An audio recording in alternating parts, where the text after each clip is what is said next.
Hello, welcome back. I'm Andre, your book reviewer, and I hope you've been having amazing reads lately. If you've had and you want to recommend some, make sure that you comment down below so that I can get those recommendations and increase my TBR, which isn't small, but keep them coming for sure. And if you're new, subscribe, you know the drill, all that stuff. Today we have another book review. As you can see by here, it doesn't have a title, but you probably have seen by the title of this video which book it is. And it's called Empire in Black and Gold, or is it Empire in Gold and Black? This book is written by Adrian Tchaikovsky. You might have heard of him because he won a lot of awards. He wrote a trilogy called the Children of Time trilogy, which is quite famous, quite good actually. I've read all three. If you want me to review them here on the channel, just comment because I'm happy to review them. I think some of them are really good. They're sci-fi, this one is fantasy, and this one is more or less of an epic fantasy mixed with a bit of steampunk and some China Mieville weirdness to it. If you've read China Mieville, you know what I'm talking about. If you haven't, then please go read some China Mievilles like Perdido Street Station, and London even, which is a good YA book. There's some recommendations, but that's not what we're talking about. We're talking about this book. So let's focus on that. This book, Empire in Black and Gold, was his debut novel, and it was written in 2008, or published in 2008. So it's quite old by now, with more than 15 years, but yeah, I'm not going to reveal what it is because that's part of the review. This book is the first of a series of 10 novels, and there's also a bunch of short stories related to this world. So it's a big series. I'm planning to read it all. Hopefully it's a good journey, but let's see how it goes. Not all books are big, some of them are quite small. This one I've considered medium-sized. This hardback, as you can see, it's a special edition published by The Broken Binding, and it has the sprayed edges just blocked. It's all yellow all around, and then the center part of the naked hardback is just a wasp, and you'll understand that if you've read it. If you don't, then just know that each book has a different insect on the cover, and it's quite important to the world itself, to the world building. And then just have the name here, as you can see, but this is an amazing work. I really like the aesthetic of this just black naked hardcover and then the insect in a different color to contrast. I think it's quite nice, and it fits really nicely in a shelf. So this is not part of their subscription, so I'm not sure if they still sell this special edition, but if you want to, you can check it out, or other special editions, because they have some really amazing ones. On Goodreads, this book has 11,000 ratings, which, to be honest, it's not that many considering that it has been published over 15 years ago. But still, its score is a 3.74, which again doesn't bode that very well because we all know that scores on Goodreads are quite inflated, and so only books that are good are usually above 4. Let's see if my score matches Goodreads, or if again I'm completely thinking differently of Goodreads and I think this book is actually much better or much worse. Of course, first we have our synopsis, so if you don't know anything about this book, you might already have been spoiled with me talking about insects, but if you don't want to know anything about the plot, skip to the timestamp, should be floating around. And if you want to know what this book is about, then stick around and I will read you the synopsis. 17 years ago, Stenwald witnessed the Wasp Empire storming the city of Mina in a brutal war of conquest. Since then, he has preached vainly against this threat in his home city of Collegium. But now the Empire is on the march, with its spies and its armies everywhere, and the lowlands lie directly in its path. All the while, Stenwald has been training youthful agents to fight the Wasp advance, and the latest recruits include his niece, Che, and his mysterious ward, Tynisa. When his home is violently attacked, he is forced to send them ahead of him, and hotly pursued. They fly by airship to Helleron, the first city in line for the latest Wasp invasion. Stenwald and Che are Beetlekinden, one of the many human races that take their powers and inspiration each from a totem insect. But he also has allies of many breeds: mantis, spider, ant, with their own particular skills. Foremost is the deadly Mantiskinden, warrior, Taisimon. But other very unlikely allies also join the cause. As things go from bad to worse amid escalating dangers, Stenwald learns that the Wasps intend to use the newly completed railroad between Helleron and Collegium to launch a lightning strike into the heart of the lowlands. Then he gathers all of his agents to force a final showdown in the engine yard. Okay, now that we're back, I'm not gonna have any other scores because this is the first book, so let's start with plot. I think Adrian Tchaikovsky has an initial very good idea with this empire marching to take all these other kingdoms and people on the other side trying to fight and trying to defend their lands. I think it's a good premise, especially for a big series. You think that it will take a long time for this war to be completed, and so one book wouldn't just be, boom, the empire is gone and that's it.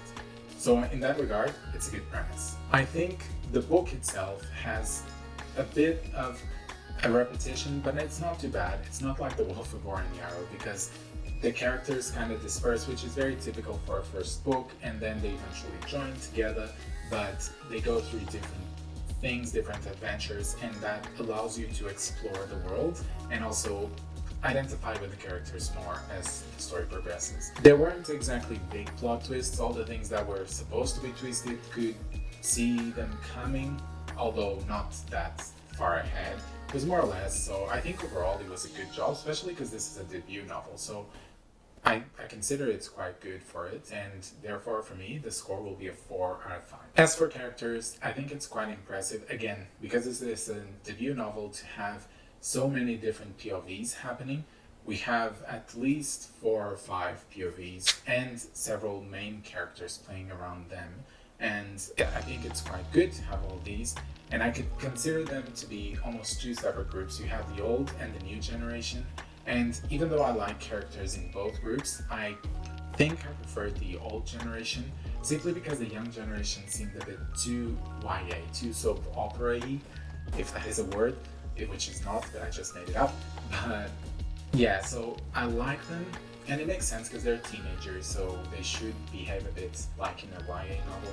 But still, I was a bit put off sometimes by their dramas, and so would identify more with the old generation. But still, I think both of them are quite good, especially for a debut novel. I think the dynamics are quite well set. Some of them a bit predictable, but you expect them, or at least I expect some of them to be, and then hopefully the author will be able to develop them in a deeper way. Not only the dynamics between the characters, but also the characters themselves, so they don't only have one goal, and it seems like they have their own purposes, their own dreams, their own achievements, all of those. So for now, this is a bit tentative. I think it will improve, but for now I'm going to give it a 3 out of 5. Now as for world building, I think this is where the weirdness comes from, the China medieval weirdness, because I think it's a brilliant idea to have a world where instead of having elves and dwarves and giants or whatsoever, we have humans that have kind of mixed with insects and gain powers with insects. And so you have people that are kind of beetle, people that are kind of wasp, ants, mantis, spiders, whatsoever. And each one gives them different powers, like I said, but also the dynamics between their cultures are quite different, and how they view each other is also very different. And that gives a deepness in terms of culture that you don't see in other worlds, but also at the same time a deepness in the fantasy-ness of it. And on top of that, we also have a magic system, and that magic system seems to be not too hard of a magic system, but again, I don't know much yet, and that's a good thing because it seemed that there's space for the magic system to grow and to deepen, and I hope in the next few books we get that development of the magic system, understand its limitations and its powers. So I think that was very well set from Adrian Tchaikovsky. The only fault that I could find in terms of world building is that even though you can see very well the differences between the different kingdom, which is how they call the human populations that are from different insects, the kingdom in itself seemed very similar to each other. So it seemed like every beetle person was all the same, or thought all the same, and I would have just liked to see a bit more of a variation in that sense. I think it will happen again in the future, but for now it was just that small thing. So I'm going to give this category a 4 out of 5. Now as for writing style, Adrian Tchaikovsky has a direct writing style, which is good. The action is well written. I think the pacing is also quite good. There was a bit at the start between, I would say, maybe 10% or 5 to 15%, where I was a bit about the pacing because I'm not going to reveal because it's a spoiler, but there was a bit of a pacing issue for me, and it might not occur for you. You might go through and think, oh yeah, this is totally fine. But yeah, there was that slight bump, and that affected my enjoyment at the start, and I wasn't as sure about the book. But after that, it goes very smoothly, and I think it's an enjoyable ride. And I mean, I think for a debut novel, it's quite impressive, and I'm going to give writing style a 4 out of 5, knowing that it's probably going to be quite stable in the future books. Maybe even it increases, especially because, again, even though this is his debut novel, this is actually the 4th novel that I read of him, and I think his writing has maintained the consistency quite well, even transferring from fantasy to sci-fi. As for enjoyment, I thought this book was very original, which for me it's always a good thing because it gets me excited about reading these new worlds and new people and new magic systems. And by the time I finish the book, I was definitely curious to continue reading, so I will be reading the second soon-ish, not sure exactly when. But yeah, I think for enjoyment it's going to be a 4 out of 5, a comfortable 4 out of 5. If it had a bit more plot twists or something special, then it could have gone to 5. But we'll see, maybe it will in the next books. And that's it for all the categories. So if we have a summary here, you can see that for plot we have a 4, characters we have a 3, and then world building, writing style, and enjoyment all get a 4. This gives us a score of 3.8 out of 5. So it's actually quite similar to the Goodreads score by a few decimals, but I think this is, I gave it a 4 on Goodreads, and I think it's very close to a 4. And I think that it has a lot of potential for in the next books to go above the 4 and keep increasing. Will it occur? Will it not? I'm not sure. Let's see. Let's hope there's not many middle book syndromes in the middle of this 10-book series. But we shall see, and hopefully we'll be all here for that journey. But now I want to hear from you. Have you read this book? Are you curious to read this book? If you are, let me know. Comment down below what are your scores for this category. What did you give this book in total? Are there any books that are similar and you think I should read? I want to hear all of it. And if you're new, don't forget, like, subscribe, and tune in every Thursday and Sunday for new videos, okay? Adios!